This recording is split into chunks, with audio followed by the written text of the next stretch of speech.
All right, so let's recap everything that happened last night with the Georgia runoff elections and the projections that could be impacting gold and silver prices currently right now. And also, we have to take a look at their impact on equities. There's a lot that's happening right now beneath the surface that could be causing some confusion on a superficial level here. But first, let's talk about some of these projections. So, currently, Raphael Warnock is projected to beat Kelly Loeffler. He has 50.6% of the vote. Kelly Loeffler has 49.4% currently. And Warnock has 2,227,296 votes. Kelly Loeffler has 2,173,866 votes. That is currently at this moment 98% of the vote has been reported for this special election. Now let's take a look at the regular election. Similar, 98% have been reported. John Ossoff is currently projected to, well, not projected, but currently is in the lead at 50.2%, 2,208,717 votes. David Perdue has 49.8%, currently at 2,192,347. Now, John Ossoff leads, but currently there aren't any projections being made for this one because it's still pretty tight, even though similarly 98% of the vote has been brought in. Now, Wall Street is actually starting to predict a bit of a blue wave here with Joe Biden being president-elect. The House, obviously, is blue, and currently we're waiting to see if the Senate will be blue.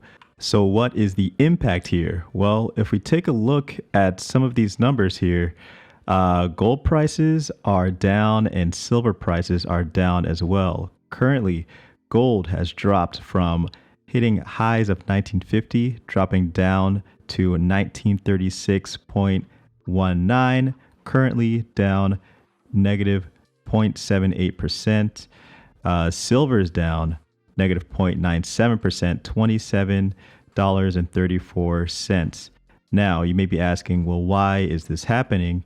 Wouldn't a blue wave mean that gold and silver, they're anticipating some kind of stimulus and, fiat flooding the system?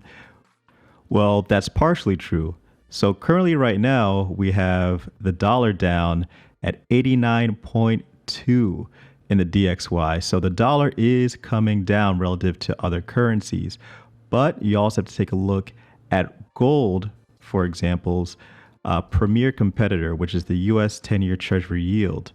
Now, if the U.S. 10-year Treasury yield, not the price, but the yield, is actually up, then that lets you know that we're in a pretty risk-on environment.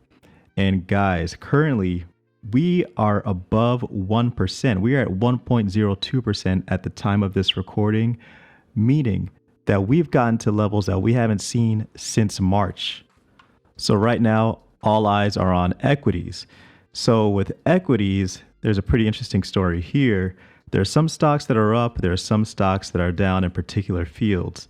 Tech stocks are down while cyclical stocks are up. So, meaning that there's been some rotation happening, as people have been talking about this in some financial media, that currently we have some fund managers who are trying to get a little bit out of these growth stocks.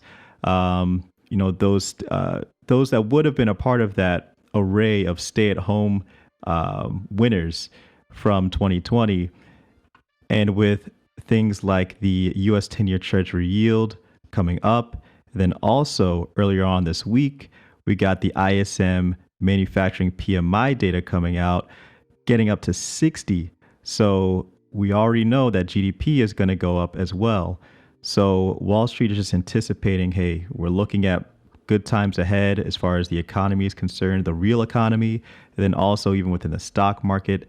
So let's see if we can start getting some of these value players back into these portfolios. So you're starting to see some rotation there as well. So for example, I saw this reflected in my own portfolio. Now I'm not, overweight in tech stocks at all or anything like that. but I do have some shares of Google, but I also have some that would be a part of the cyclical stocks. I have some copper miners. So the copper miners looking pretty good, but the Google stocks are down a bit. So obviously that's a part of the rotation, but it's not going to last forever. I do expect the tech stocks to get back up again as they normally do. But guys, right now the attention is on equities. The US 10-year Treasury yield is up.